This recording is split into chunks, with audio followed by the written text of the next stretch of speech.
Ohanaeze ndị Igbo, this message is for you people, Ohanaeze ndị Igbo. So, ihe unu na-azọ n'ime onwe unu bụ onye ga-abụ the chairman of Ohanaeze ndị Igbo. I want to know the meaning of this Ohanaeze ndị Igbo because I have said it before that Ohanaeze ndị Igbo is a disgrace to ndị Igbo. All the important thing unu kwesịrị na-eme in Igbo land, you people are not doing it. Ohanaeze ndị Igbo, what are you people doing in Igbo land? Ọ bụ na ndị Rivers State, or if na Rivers State people, kunu ga-ewere the chairman, give them, make una stop this one that they do. Ani Igbo na-enwe ọkụ, the Igbo land, ani Igbo na-enwe ọkụ. And Ohanaeze ndị Igbo is a kind that you people will do the lighting in Igbo land. Yes. You people should do a better thing in Igbo land. Una na-azọ Ohanaeze ndị Igbo, una na-azọ onye ga-abụ the president general of Ohanaeze ndị Igbo. Mana ndị unu bụ abụ kedu ihe unu ji emere ndị Igbo? Nothing. Kedu ihe unu ji emere ndị Igbo? Ndị Igbo steeti na-asụ n'ọfa, ndị Rivers steeti na-asụ n'ọfa.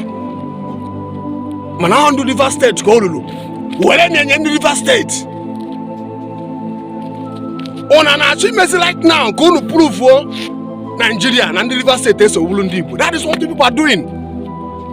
Ohanaeze ndị Igbo were na ihe anya ndị Rivers steeti, all their turn. Yes. Give it to them. Ebe na their turn, give it to them. Una so n'ime onwe na anụ ọgụ nwebere na kwuo onwe unu nsi. Ndị unu bụ abụ kedu ihe unu ji emele ndị Igbo? Kedu benefit anyị nweta since unu ji wee na azọ Ohanaeze ndị Igbo? Ọbịa ebe unu ga-ekwu okwu na ha gara ekwu okwu ekwukwe before. Na this our brother. Ọ kpọchiri ya na Lagos kemgbe. Ọ kpọchiri ya because ọ stand for the Igbos in Lagos. Governor of Lagos State akpọchie unu emechi ọnụ. Unu bụ Ohanaeze ndị Igbo emechi ọnụ. Unu agara aba mba, unu agara ekwu okwu kwuo solo n'izie ya. Unu emechi ọnụ. Buledi na-eji na Abuja na-anala ego na-eti n'akpa. Ohanaeze ndị Igbo, mee ihe kwesị na unu ga-eme. I have nothing to say here, but I'm here to tell you people to do the right thing that you people are supposed to do in Igbo land.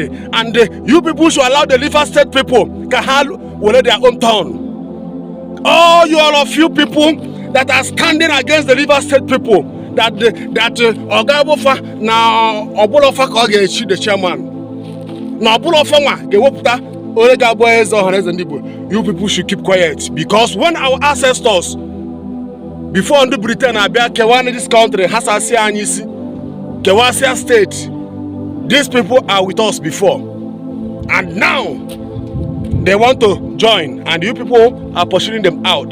Tomorrow una go talk say Rivers State in Igbo. Now they want to take their own turn. Una they pursue them. Listen to me, all of you Ohanaeze ndị Igbo. You people should stop this thing that you people are doing in Igbo land. Ohanaeze ndị Igbo, you people should stop it and give it to them. Ohanaeze ndị Igbo, look at our brother here. This man stood up during the presidential election in Nigeria when some Yorubas are maltreating and persecuting Igbo in Lagos because the Igbo people said that they will vote for Peter Obi and they rose up and persecuting Igbos in Lagos. Ohanaeze ndị Igbo, you people keep quiet. Actually because of you people have sown a birthright in Nigeria. And look at this man stood up, and this man is one of the members of Ohanaeze ndị Igbo. The man stood up, said, no, I will protect the Igbos in Lagos. And the Lagos State Governor arrested this man since then till today. Una never released this man. What are you people doing in Igbo land? Ohanaeze ndị Igbo, kedolo nalu go siri their own standing for the Igbos. This man stood up for the Igbos in Lagos.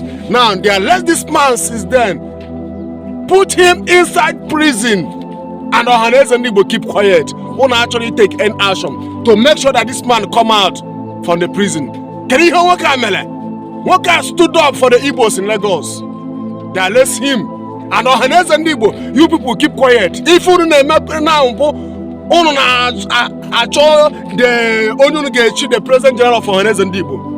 Ndị Imo steeti ekwechiri n'ọfanwa ebe na-atọ ọnụ ndị Rivers steeti Ohanaeze ndị Igbo were ndatinye ndị Rivers steeti because o nwere ndị Igbo nọ na Rivers steeti. Is their own turn. Give it to them. Because I said before, na ọ bụ na ụmụ nwaanyị ndị Igbo bụ Ohanaeze ndị Igbo a, it will better. They may do good thing that place more than Ohanaeze ndị Igbo anyị nwere. Now this man nọkara n'ime ọ gara na prison now. I put up since until today. And the man stood up for all the Igbos in Lagos. Ọ gara inside. Lagos State Governor Kamili Alest. Ohanaeze ndị Igbo kedu ihe unu kwuru? Kedu ihe unu mere? Kedu ihe unu mere gosiri nu mgbe ọ na-akpafe ndị Igbo na Lagos? Kedu ihe unu mere? Mana ọ bụ na North, elders of the North will rise up to speak for their people. Even though ndị Fulani herdsmen na-egbuchasị ndị mmadụ everywhere. Sometimes o mee FIFA attack, o mee their cow attack. If the elders of the North ebinye bamba, they stand for their people, no matter their people na-eme ihe adọrọ mma. How much more ndị Igbo aka ha dị ọcha ọ na-persecute na Nigeria? Unu bụ Ohanaeze ndị Igbo mechie ọnụ unu achọrọ ikwu okwu. Unu azọwago onye ọ ga-echi the President General now. Nwa obere unu akọ onwe unu nsi ebe ahụ. Nwa obere unu akọba nsi. Welenụ datinye ndị Rivers State. Ebe na ọfa ndị Delta State o wafutagoro from Delta State, yes. Ebe na atọ ọnụ ndị Rivers State. Welenụ that chairman of Ohanaeze ndị Igbo nye ndị Rivers State. Because unu na-achọ ka unu push ndị outside Igbo land. Because mgbe ndị Britain colonized this nation, some Rivers State parts anyị nọ the same thing. Now ndị a hasasị onye ọ na blend kewasịa steeti niile. And na-ahapụta ka ha soro n'ihe ọ na-eme, unu na-achụpụ. So echi niile, some of them na-asị na ha bụrụ ndị Igbo, some of them na-asị na ha bụ ndị Igbo. Now ife ahụ unu chọọ imezife now ga-egosisi na ndị Igbo niile si na ndị Rivers State abụrụ ndị Igbo.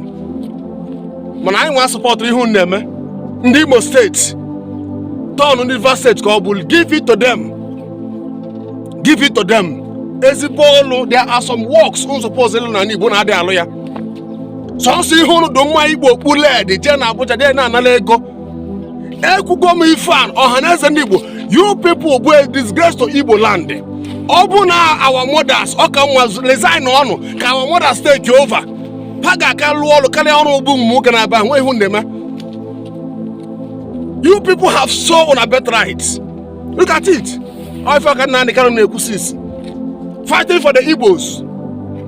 Man, one representing Igbo. You people are not doing anything. You people are keeping quiet because of the money only wanted from Nigeria government. Yes. Yes. Ohanaeze and Igbo, you people should do a good thing in Igbo land. I have nothing to say here, but I'm telling you people, men be here na Igbo, dozen na Igbo, obo no olu no bidoze na Igbo. You people should do a good thing in Igbo land. And very opportunity. I'm using this opportunity to tell the Lagos State Governor to release our brother. Why I speaking this our brother is that this man stood up for the Igbos. That is why I'm speaking about him. He stood up to defend the Igbos in Lagos. That is why I'm always speaking about the man. Because the man stood up for all the Igbos. And the man, this man, Ohanaeze and Igbo, they have left him.